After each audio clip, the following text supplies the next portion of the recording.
ये आकाशवाणी गोरखपुर है। अब आप प्रमोद कुमार सिंह से क्षेत्रीय समाचार सुनिए।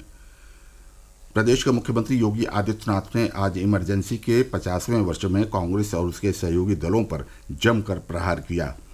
अपने सरकारी आवास पर प्रेस वार्ता करते हुए मुख्यमंत्री योगी आदित्यनाथ ने कहा कि आज जब 50 वर्ष के उपरांत हम इमरजेंसी की उन यादों को स्मरण करते हैं तो स्वाभाविक रूप से कांग्रेस के चेहरे बदले होंगे, लेकिन उनका चरित्र और उनके हाव भाव आज भी वही हैं जो 1975 में था। उस समय कांग्रेस का एक बर्बर चेहरा हम सभी को देखने को मिला था। उन्होंने संविधान की मूल आत्मा कही जाने वाली प्रियम्बल में संशोधन करके उसे नष्ट करने का प्रयास किया था। श्री योगी ने कहा कि कांग्रेस ने उस समय देश के नागरिकों के मौलिक अधिकारों को पूरी तरह प्रतिबंधित कर दिया था।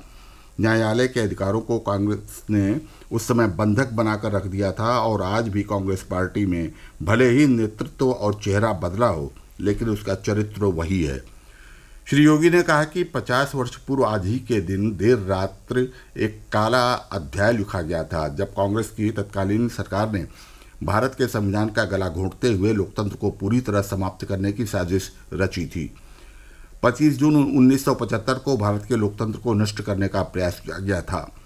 उस समय अटल बिहारी वाजपेयी, मोरारजी देसाई, जयप्रकाश नारायण, लाल कृष्ण आडवाणी समेत विपक्ष के सभी नेताओं को जेल में बंद करके लोकतंत्र का गला घोंटने का प्रयास किया गया था।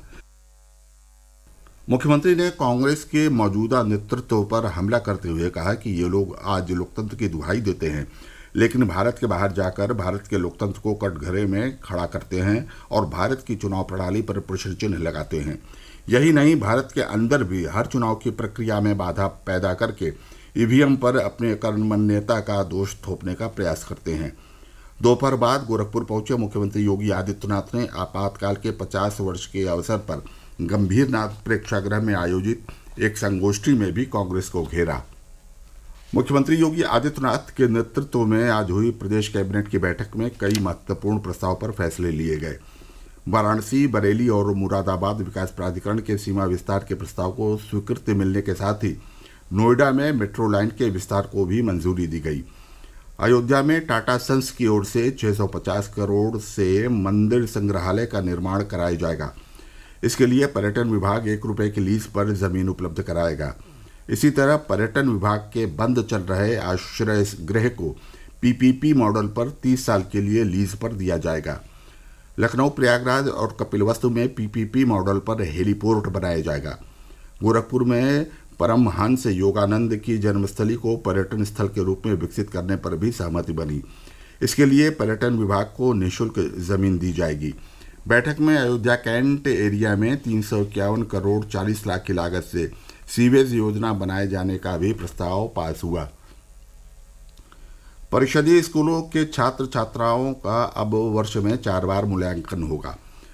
अगस्त और दिसंबर में सत्रीय परीक्षाएं होंगी। अक्टूबर में अर्धवार्षिक और मार्च में वार्षिक परीक्षाएं होंगी। 3 वर्ष पहले कोरोना संक्रमण की वजह से सत्रीय परीक्षाएं आयोजित की जा रही थीं, जिस वजह से वर्ष में सिर्फ 2 बार ही मूल्यांकन हो पा रहा था। अब फिर से दोनों सत्रीय परीक्षाएं शुरू की जाएंगी। इसे शैक्षिक कैलेंडर वर्ष 2024-25 में शामिल कर लिया गया है। महानिदेशक स्कूल शिक्षा कंचन वर्मा ने सभी बेसिक शिक्षा अधिकारियों को निर्देश दिए हैं कि वो इसे सख्ती से लागू कराएं।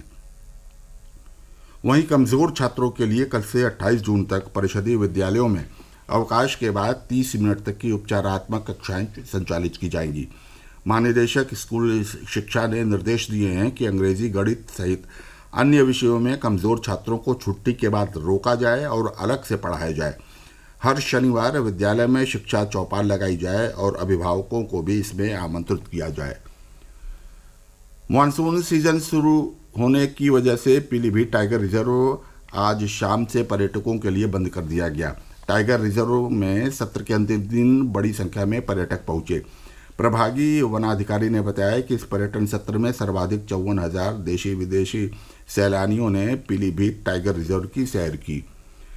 भारतीय जनता पार्टी के वरिष्ठ सांसद ओम बिरला एनडीए के उम्मीदवार होंगे, जबकि विपक्षी इंडिया गठबंधन ने लोकसभा अध्यक्ष पद के लिए कांग्रेस के सांसद के सुरेश को अपना उम्मीदवार बनाया है।